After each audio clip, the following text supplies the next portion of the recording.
So today on Correspondent, where am I going to take you? I am going to take you all over the world. You're going to meet a man who has travelled or reported from places like Northern Ireland, Morocco, Afghanistan, Cambodia, Iraq, Sri Lanka, Kashmir, Burma, the southern Philippines.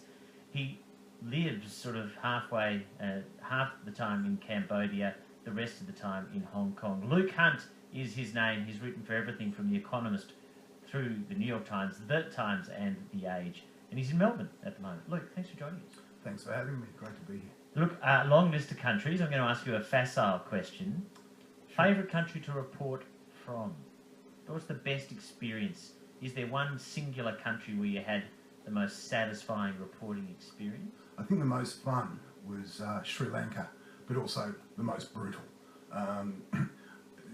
We're in Trincomalee, where nobody else could get there, and it's just some of the most magnificent, beautiful beaches, and you're sitting in these deserted 1970s, what do you call them? Yeah, 1970s. They were resorts. And they were deserted, and they were occupied by tribes of monkeys. And you're the only humans around. And then that night you're being shelled by a Tamil Tiger Navy, and it's just like you're pinching yourself and saying, "Well, what am I doing here?" And then you're saying, "This is fantastic. This is extraordinary." You know, but it's also very brutal. Yeah. It's a horrible war. Why have you knocked around for so long? You've reported from lots of different places. Why have you done that? I think events tend to overtake you. There was kind of a life before 9/11, and then 9/11 changed everything for a lot of people. I became a counter-terrorism specialist. I knew a lot about that, and that was very much over the last 10 years. And then I was very much looking actually at moving to Burma, but I think Burma is one of the most, every journalist is trying to get in there, and I don't think it's what they say it is. It's all smoke and mirrors. And so the visas I was promised and the jobs I was promised, like most other things in Burma, simply didn't happen. And the string for The Economist came up, and I was offered a job. I was asked to write a course for a university there. And in Cambodia. Sorry, in Cambodia, yes. And that all came off, so I moved back there, and it's been fun and games for the last couple of years. What got you into journalism? Was there an experience like as a teenager or as a child? I remember as a child, I think like most children, it's always difficult to express yourself. I look at children, and I think we all do. I feel very sorry for them, because it's like this a wealth of emotion, a bag of emotions, and how do you express yourself? And I always had trouble doing that, so I used to write little notes and stick them under my mother's pillow. And it kind of went from there. And I was never a math science kind of guy, and I wanted to do journalism. And I actually remember telling my mother that, and she cried. And but she came good after a year or two when she realised I was serious. And so no, it's been good. I've had a very good run. I'm very happy with the way things have panned out. It's had a lot of ups and downs, but yeah, it's been a good run. You look, sound, and your CV reads like you're someone who actually could not have lived without journalism. Like it's not your day job, is it? I'm just looking at you. I've just met you. It looks like it's the thing that defines you. It's funny, actually. I was just out. I had lunch today with a friend of mine who works for Plan. He was a journalist, and now he's heading up their PR operations. Adam Cathro, actually. And we were walking back, and we're talking about the viciousness that occurs in the media, particularly in the Australian media, between the publications and what's happening with all the layoffs and you mean the tribalism as well? Yes, the fights between Fairfax and News, and the meanness and the nastiness. And Adam was just saying that, you know, I'm so glad I'm out of journalism. And he looked at me and he said, "You could never leave." And I was like, I mean, other people say that there is a genuine vocational calling in journalism. I think there's a lot of truth in that. But to be honest, it's not something I think about. It is something that I'm very happy doing. And I think if you're happy doing it, you will continue. And if not, go surfing. You know, there's plenty of other things out there which can take my fancy. You covered lots of conflict. At the moment you're in Cambodia, I guess, being an academic, yes. If that's the right description. Part-time. Part-time. What keeps you interested?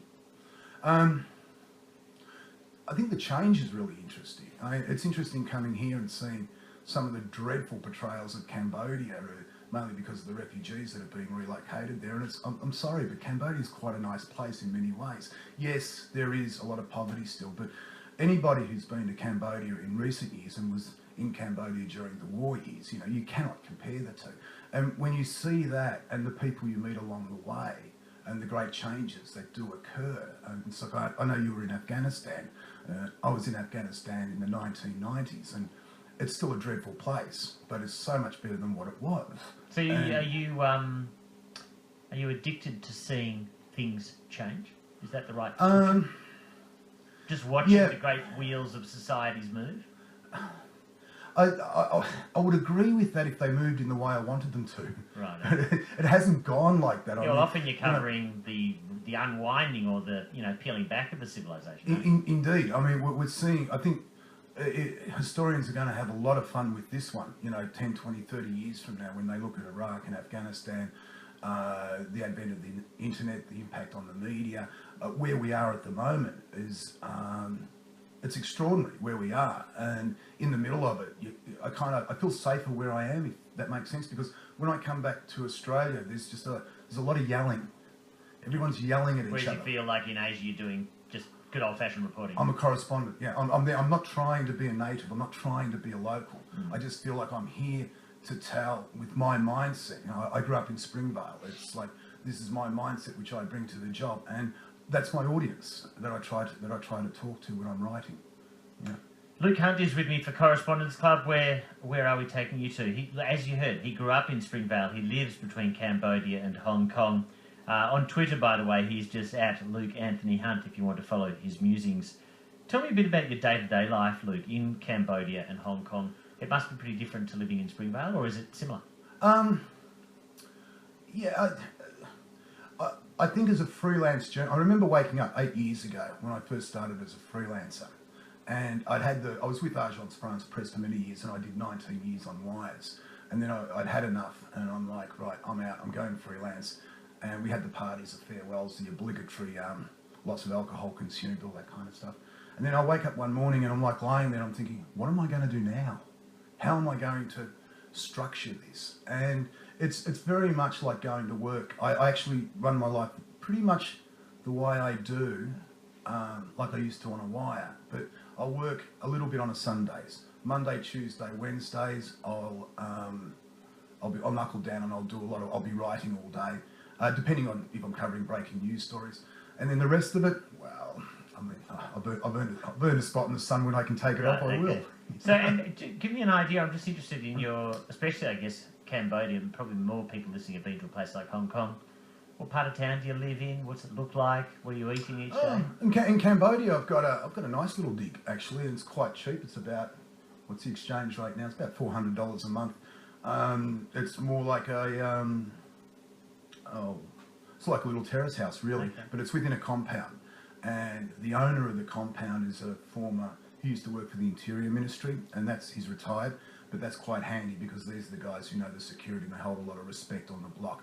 But it is very much like Phnom Penh. There's maybe 20 or 30 city blocks by the river, which most of the tourists, and I'm sure there's a lot of listeners who have been in that part, and it's just a lovely part of the world. Phnom Penh it's expanded massively with an influx of people from the boondocks who are coming in, and they're really padding out the outskirts of the city. But it's not all what it's cracked up to be. It's not as bad as some people like to make it out to be, And so that sort of spreading out of supermarket food, decent sort of mall shopping, all that. It's all available in Phnom Penh as it is anywhere else. Not just as available, but it's improved dramatically. I mean, one of the reasons why is in Cambodia, we've had Thailand. People should not underestimate how bad things are going in Thailand.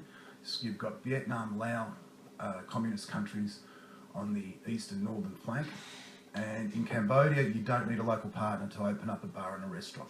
And so there's been other people who have been based in Southeast Asia are now moving in there, and kind of Cambodia's got a bit of a real funky feel to it these days. It's a lot of fun. A bit more cutting edge. Absolutely, yeah.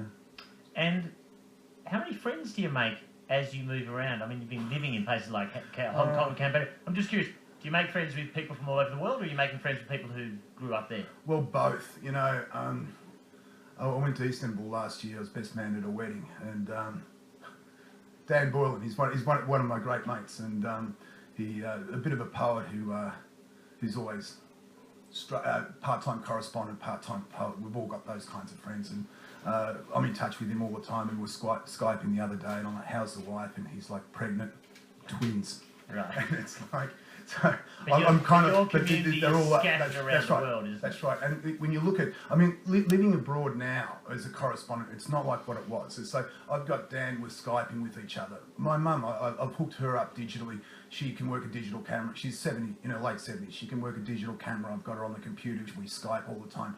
It's not like it was. I can sit back in Cambodia, have a meat pie, a VB, and watch Collingwood. And I can do that, and I listen to ABC on the internet. Right. It's just not what it was. The world's getting smaller. That's right, indeed, and it's not. It's a good thing in some ways, but I remember years ago I was working for Australian Associated Press, and I was in Vietnam, and I loved that place. It was fantastic, but I was in Vietnam, and I was covering the first sports event in Vietnam's history since the North-South kind of thing, and I followed the story, and I rang, and the editor said to me, "Hang on, the boss wants to have a chat." I'm like, "Okay, fine." And I'm on hold, and he finally comes through and he says, "What?" I'm like, "Yes." And I said, "How's the story?" He said, "The story's fine." I was like, "Yeah, okay, what's up?" He said, "Vietnam, what's it like?" And I'm like, "Mate, it's $15 a minute on this phone." And he just hung up. Right. And it's like, it's just, yeah, it's another world now. Okay, it's not like that anymore, is it? No, not at all. Well, I hope you continue to enjoy Cambodia and Hong Kong. You can follow Luke at Luke Anthony Hunt on Twitter, or maybe you can go and do one of his university courses in Cambodia. Luke Hunt, thanks for your time. Thank you very much. Someone texting in, I grew up in Springvale. It was like being in Rome. I don't know if you mean ancient Rome and it was brutal, or the glories of being a tourist in Rome now. It's kind of an ambiguous text. Let's get some news headlines now with Jim Graham. Hi there, Jim.